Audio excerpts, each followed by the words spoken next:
Alrighty, here's what we've got going today. I've got some gear sitting here on the table. Yep, that's right. Bunch of stuff. I'm going to talk a little bit about it for you. We're going to explain why I have certain pieces and the pieces that you should get first and pieces that you can kind of wait on and things that are useful. And, oh, yeah, my BCD needs replaced. A little frayed on the pocket there, but no big deal. So, anyway, yeah, that's what's going to happen. So, please consider hitting that like, subscribe, share this around, especially if it's somebody who wants to get into diving or is interested in it or whatever. Anyway, here we go.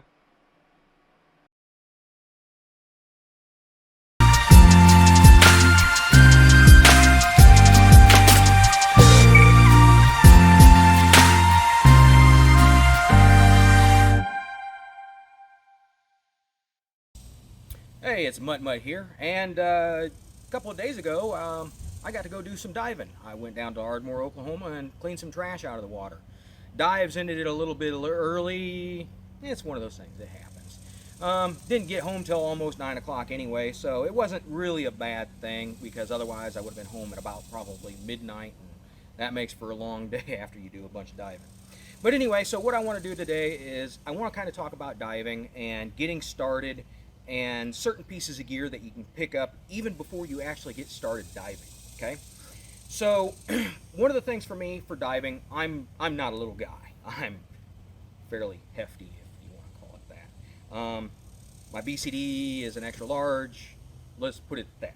Okay, I always made the assumption that I would never be able to really truly dive. It's just one of those things. I'm not an athletic person or anything else, and I don't know if you guys can hear the bell, but something's going on over there. Maybe a wedding. I don't know. Anyway, so if you think you can't dive just because of your size or a bunch of other things, throw that all out the window. Just walk into a shop and ask questions, okay? Diving it's a great experience. It's something that I love, and it's something I like to share with everybody else. That's the reason why I do this. I want to make people's lives better and share what I've done, and maybe get somebody else interested in it as well. I also love to do the cleanup dives, going down and getting the trash out of the water, some of which may have been in there for 30 or 40 or 50 years. It's out of the water, it's gone. I love it. It's almost like a little treasure hunt underwater. Ooh, look, I found another empty beer can. Yay! In the bag. But anyway, so essential pieces of gear, all right? These are things that you absolutely need to have and you can pick up before you even start diving. You don't have to be a certified diver to buy this stuff. You can just go out and buy it. You have to have the certification card to be able to take and get your cylinders filled and to be able to dive with dive centers, okay? So yes, you could buy all this stuff. Don't do it and think, oh yeah, I can just whatever. And no, there are dangers in diving. Okay, so please get certified. All right. So anyway, basics. Mask. It's a low-tech item. Okay, you have glass, plastic, and silicone. It's low-tech. You can buy just about anything and have it work. In fact, if you went to your local box store today and you saw a little kit that had a mask and a snorkel in it, you could take and you could buy that and you could dive with it. Now, is it going to be great? No, probably not. They're probably going to be using certain things that are inferior, but you do not have to buy a $100 mask with a $50 snorkel. This is a plastic tube. The only difference on this one here is that this has a little thing that closes it off if there's a wave when you're in the ocean. And honestly, in some ways, mosquito, I have a love-hate relationship with these. I have an idea in mind that if it works, it's going to be a game changer. But anyway, I digress. This here, you can buy these kits for 30, 40 bucks on Amazon, and you can do this before you even get started. Another thing that you're going to absolutely need to have is fins. Again, fins. This is plastic, it's rubber, it's low tech, okay? There's a hard plastic in the fin and a little bit of a hard plastic here in the base, rubber here, and that's it. It's low tech. This is not rocket science. You don't have to buy the $200 fins from wherever else. These are a Cressy Pro Light. I love them. The one thing that I do not like about the way that they come by from the factory is they have these little straps you got to pull on. These are rubber bungee snubber type straps. They work great. They click on, they're done. Okay. Now, fins. There's a couple of different types of fins. One is for barefoot and one is for when you wear these guys here. These are basically booties. They're neoprene and a little bit of other stuff. Again, low tech. I prefer this because when you're on a dive boat, the surfaces are hard. They're not exactly foot friendly. You go through and even with these on, I stub my toe from time to time. But I would rather have this because now I can take and walk around. I don't have to carry a pair of shoes, even though I'm warm water diving, okay? And barefoot fins, those are for warm water diving. You don't do cold water dives in those because your feet are gonna freeze, okay? So again, about 50 bucks for this set of fins and about, I think, 40 for these booties. And that's about it, there's not a whole lot there. Other things, some sort of a cutting implement. Okay, here this is just a regular little dive knife. It's simple, it's cheap. They don't have to be huge. They don't have to have great big huge points or anything else. Titanium is great. It's a lightweight metal, but you don't have to have it. This is just a cheapo stainless steel. It gets you by, it gets you going. Okay, this is called a Z knife. This basically has a replaceable razor blade in here that you can take and you can use to cut line, you can cut material, whatever else gets in the way. And if you're like me, these come in handy because I've been doing a lot of diving on cruise ships. This is just a pair of medical scissors, okay? They are cruise ship approved because the blades are less than, I think it's 2 inches that it's got to be less than. They're not very sharp as far as you can poke somebody and jab somebody. These have a titanium coating on them, and this little clip, it's amazing because you can just clip it right onto your BCD and it's always there for you. You can always pull it off. And me personally, I run with a spare. It's helpful. It's kind of like the airplane adage. When you have people who are flying planes, everything has to be wired, everything has to be done a certain way because you don't want things falling apart. And the adage is, 1 is none, 2 is 1. Okay, so if you have one piece of equipment, you have 1 point of failure. If you have 2 pieces of equipment, now you've got a spare for a backup. It's very good for this type of stuff because if you are caught in some fishing line or a net or something of that nature, and the train's wanting to go past here, so hopefully that comes through on the audio. I don't know how well that's going to work, but anyway, so if you drop this pair of scissors and you're caught in line and there's nobody nearby, you need to have a backup. It's just what it is, okay? One thing that you see down here, this is a dry bag, okay? And while it's not a absolute must, if you're going to be diving, you're probably going to have your phone with you. Mosquitoes, bugs, summertime. But you're probably going to be, around water, naturally. I mean, I don't know that there's any sand diving around here, or anywhere for that matter. So, if you got your phone, you got some other stuff, a change of clothes, a towel or whatever, dry bag comes in super handy. You can pick these up for 30 bucks, okay? They're not super expensive. It's worth it, believe me. Okay, I go on to boats, I have all my stuff in here, I take my tablet along, and it's great. Sunscreen. Now this stuff here, this is supposed to be botanical, this is supposed to be more reef safe, and it's just something that you should get, and you're going to want it because you get out there, you get burned, it's just not very much fun, you're not going to enjoy your dives.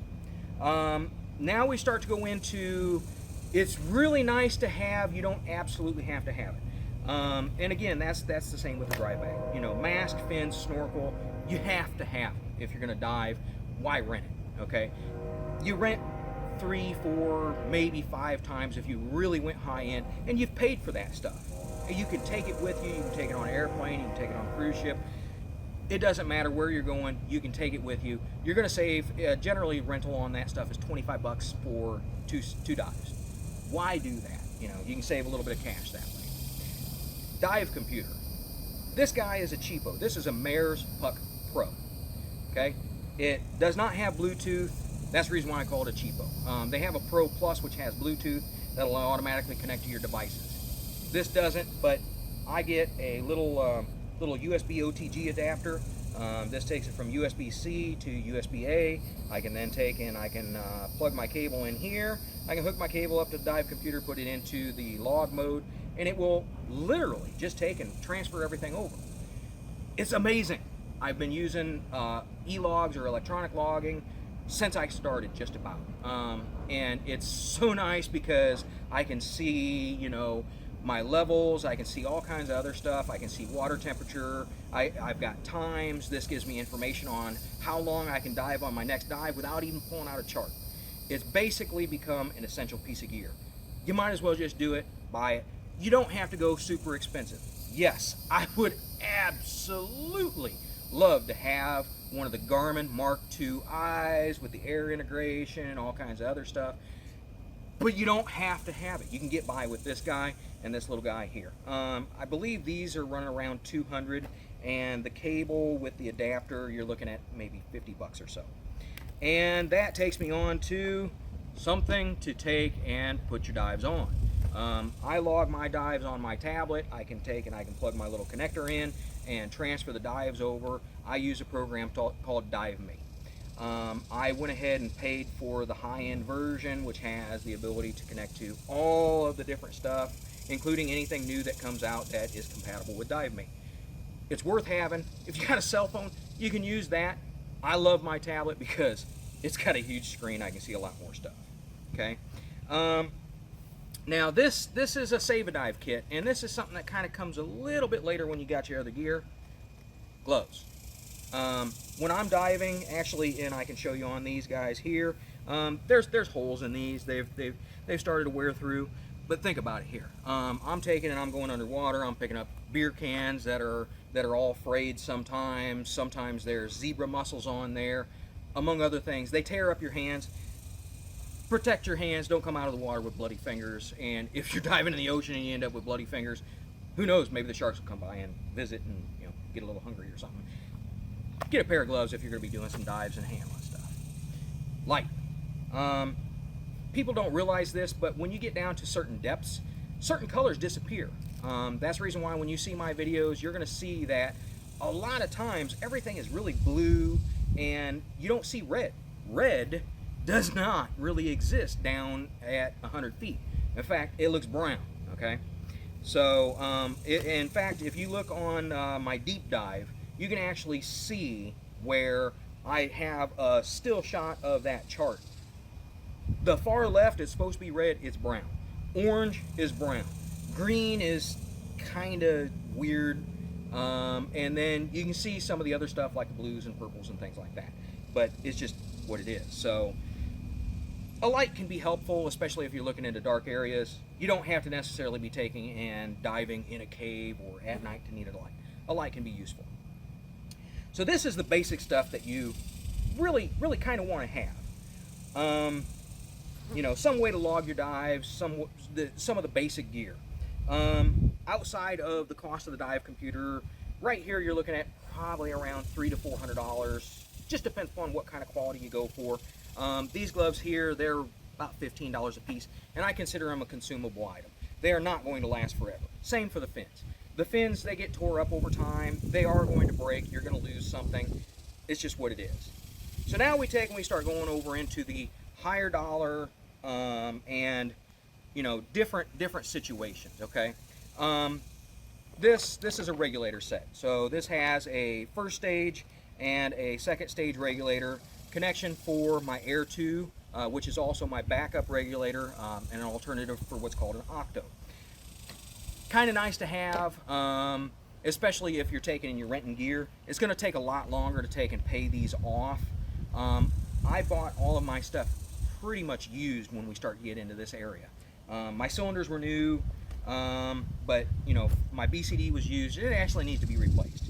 And going into all this, the Save-A-Dive kit. I mentioned that. This basically has a bunch of little O-rings, some silicone lubricant, a few other little things in there that, you know, you just, if you lose one and you're on a boat, you can't just go in and say, oh, hey, I need this. You know, who knows who's going to have it. It's worth having. And another thing that I think is absolutely worth having, paracord. It seems weird. It's just paracord. It's rope, right? Okay, well, for instance, my Z knife here, if you look on here on the handle, this is paracord, okay? It makes a quick, easy connection where I can go from some sort of a clip to my paracord. It's flexible, it can move around. I can take and I can come over here and I can take and I can clip it on here and stick it down in the pouch, and no big deal. I'm not going to lose it. When I need it, I can unclip it and go from there. Okay? And BCD. Now, there's a couple of different things in here that, you know, are going to be different. There's tons of different options available. You can go back plate and wing. You can go, you know, full around. You can go minimalist. You can go maximalist. This is weight integrated, and I love it. I never really have to think about things, and because I know where everything is, I'm used to diving with it. It's great. When you have your own gear, that's a huge plus, because you're not constantly testing out gear where you don't know who's been working on it. You don't know if they did their job right, among other things. I have my own gear. I am safe with my own gear. I am comfortable with my gear. I dive with it all the time. I've got nothing to worry about. This is an Oceanic BCD. It's seen a little bit of rough times. It's not in the bestest condition. It still works. This little pouch here, where it's a little bit frayed, is just the weight pouch. It doesn't matter. On here, this is the Air 2. Now, this is one of the other areas in BCDs where there's some little differences. Okay, they have what's called a power inflator, and then they have something like this. This is a Scuba Pro Air 2. Doesn't mean I endorse Scuba Pro or they monetize me or anything else, but I dove with this when I was learning. I understand how this stuff works. For these parts here, I'm running Scuba Pro, and it just works. This is actually a Mark 20 with a G250. This was used. This came with the BCD. It's amazing. You can take and you can inflate your BCD using this little button here. Air goes up in through here, and the air bladder airs up, and that helps you keep your elevation in the water, among other things. Plus, if something happens and you need to switch from your primary, this is your backup. It's always right there. One disadvantage is that if you're with your buddy and they need air and because they ran out or done something wrong or something drastically happened with their equipment, you have to hand them your primary and you have to breathe off your secondary. The secondaries are generally going to be harder to breathe off of. This is the case there. It's a little awkward, but this is a backup. Basically, it's just enough to get you to the end of your dive and get going. This guy right here, they call him safety sausage, surface marker buoys, among other things. This is a version that's called a DSMB, deep surface marker buoy. Basically, I can be at over 100 feet underwater, and I can take and deploy this. All I do is take and open this guy here up, let that come out, take a breath off my regulator, pull my regulator out of my mouth, and that's about all you got to put in there. It's not completely full. But as this travels up through the water, the air is going to expand because we are compressed. We are breathing compressed air. So this is going to get bigger, and that's the reason why it has this little guy here, because this is how it purges any excess air. It's the same thing that I actually have on BCD. It's built in. Well worth having, especially if you're going to be doing ocean dives and things of that nature, because when you come up to the surface, your head is coming up above water. Now, if all you see is this, it's just like having a log in the water. Your average person who's running a boat isn't going to see that. But, and I'm going to air this up just a little bit more. So I'm at the surface, and I take and I go, hey, here I am. You can see me now. There's something further up above, and it's definitely worthwhile to have, because now you don't have a boat taking and running over you and yeah, having a bad day. So that would be my next set of purchases after I purchase my basics. Then I would take and I would start looking at BCD and regulator. You're probably going to buy them as a set. You're probably going to buy them all at the same place. It doesn't matter. Do what you got to do. One caveat of buying used is that a lot of times new stuff comes with a warranty, yes, but there's another thing like Scuba Pro. If you buy directly from a shop and you do whatever, they're going to include parts for the time that you have it. Parts, you're looking at about 15, 20 bucks here, 15, 20 bucks here, 15, 20 bucks there. It adds up. You know, if you go in and you have to have a rebuild done, just the parts alone are going to be about $75 to $100, and then you're going to have similar costs for labor. You're paying all that out of your pocket. That is what you get when you buy used, unless you do have the ability to work on it yourself.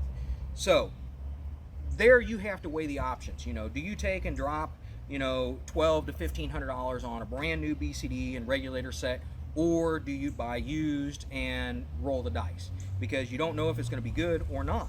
That's another thing. You know, it all has to be looked at. It all has to be worked on. Then you're going to have something like this guy here.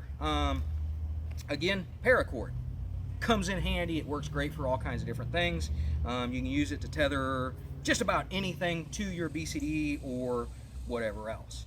So this guy here, this has a little reservoir in the bottom. It's got some sand in there, which keeps it upright in the water, and a little flag to let people know where you're at. A lot of states have laws that you have to have that with you while you are diving. You must stay within 100 feet of that, and boats must also stay 150 feet away from it. It's, again, safety. You're not on the surface of the water. That's saying you're under the water, but you could be coming up in that area. They must stay away from you, okay? Bag, mesh bag. Why mesh bag? Well, because everything's going to be wet when you come out of the water. And actually, when I did my recent dive, I had this bag that I was throwing trash into. It worked double duty. I do have another bag that I specifically use for trash. I could not find it. It's rough when you've moved and done stuff and been here and been there, and things just kind of, whoops, where'd it go? I'm generally pretty good about stuff like that, but it happens. So again, this can be used for multiple things. You can have your gear in there. It's not perfect, it's not the best, but you can get all kinds of different mesh bags. This one I think was $15 or $20, or you can take and you can go buy one of the gear specific bags, and maybe you're going to pay $70 to $100 or more. It's up to you. Again, that's kind of goes into the personal preference areas. Now we're going to start getting into some of the extraneous stuff. Weights. I made these. This is lead shot.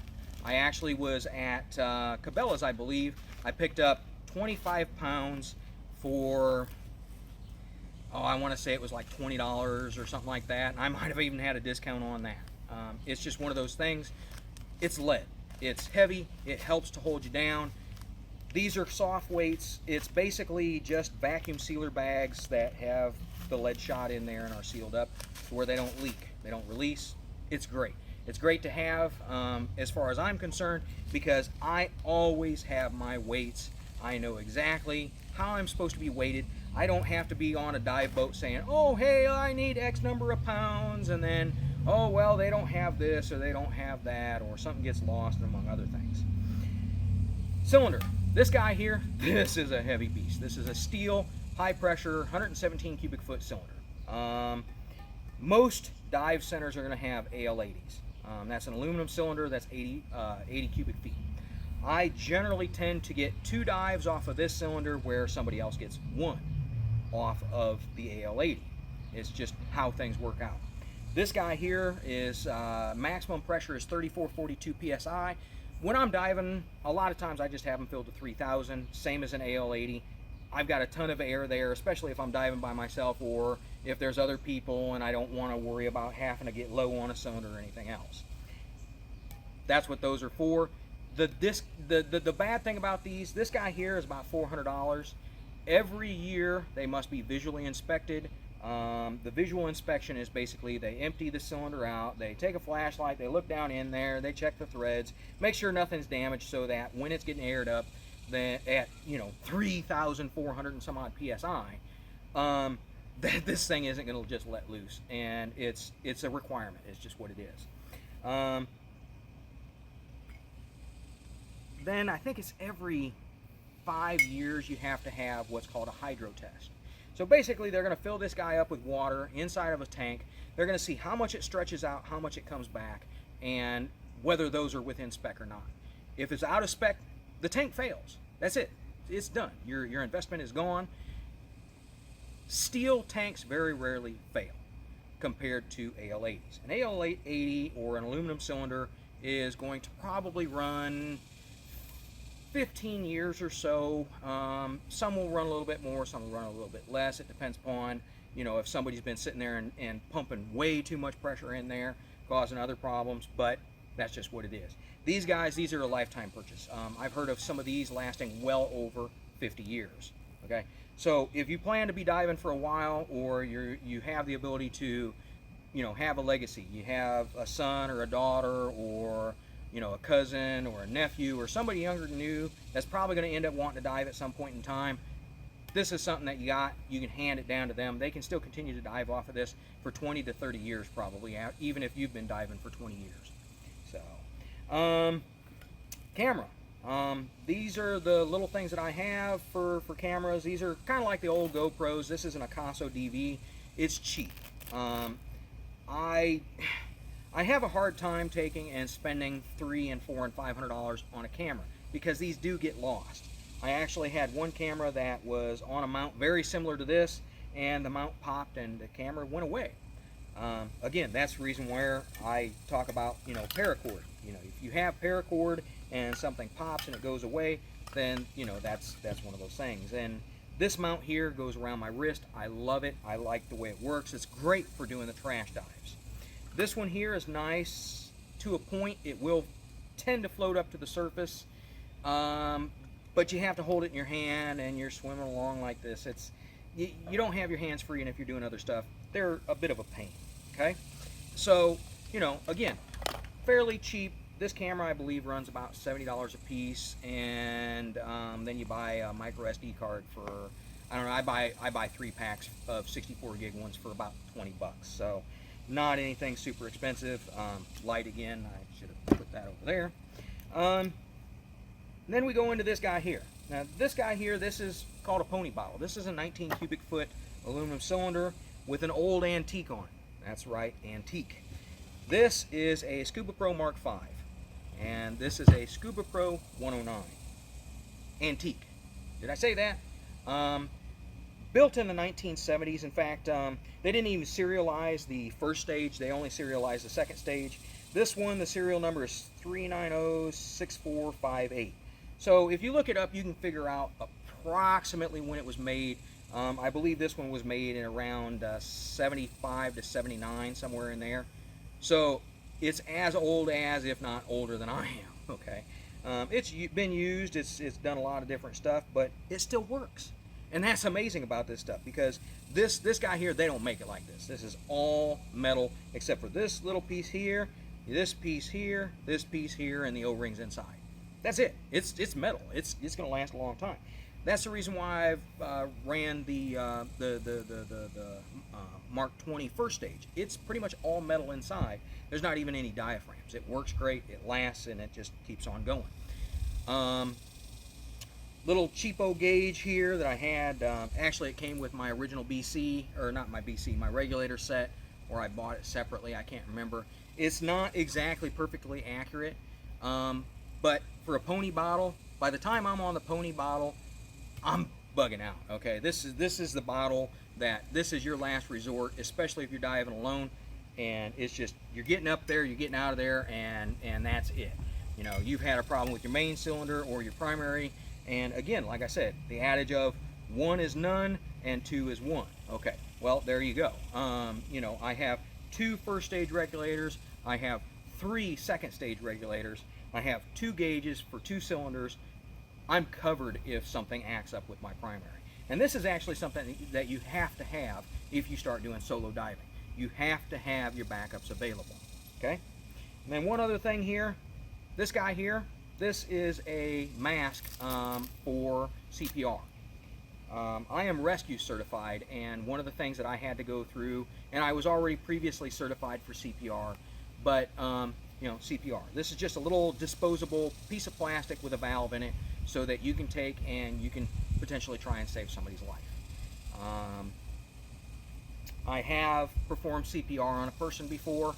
It was my wife, and I really don't recommend that. There's a lot of things that they don't tell you in CPR, and I'll leave it at that.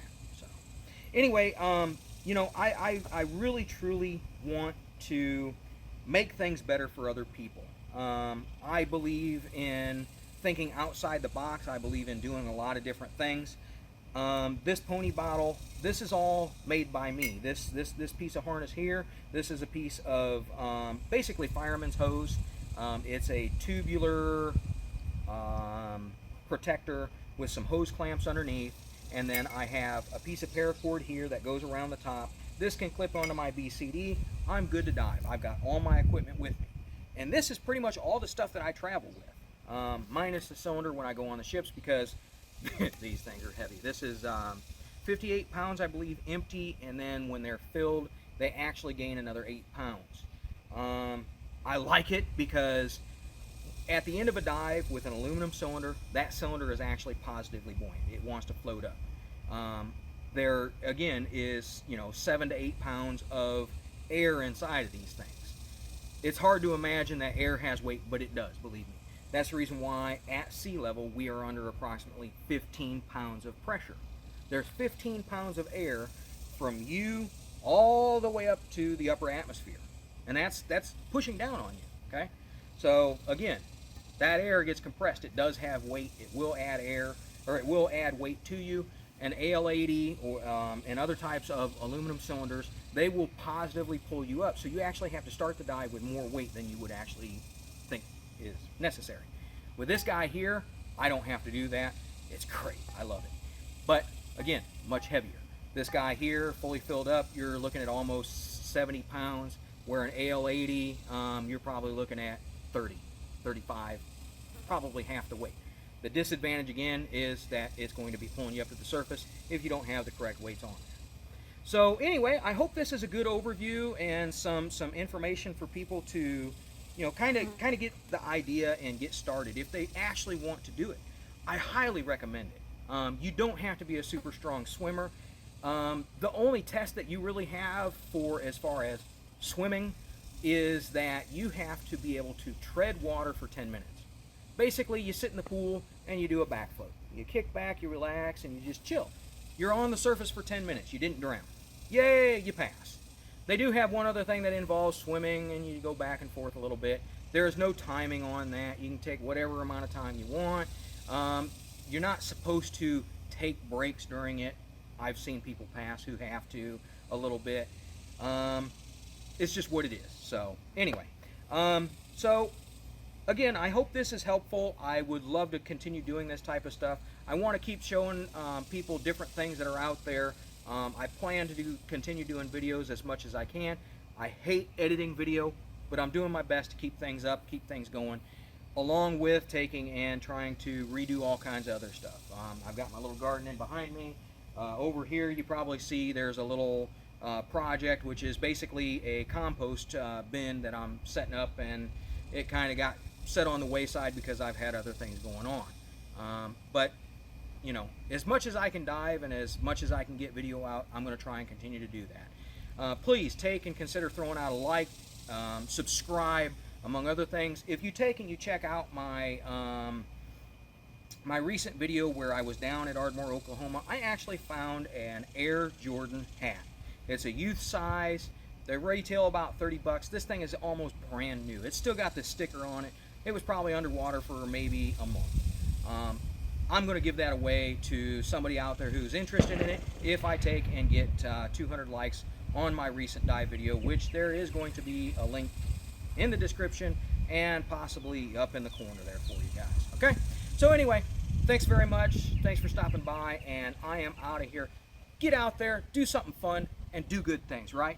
Go clean up a little bit of trash, get that stuff out of the environment, make the environment better for you and for the future people who are going to be out there. All right, that's it. We're out of here. Bye.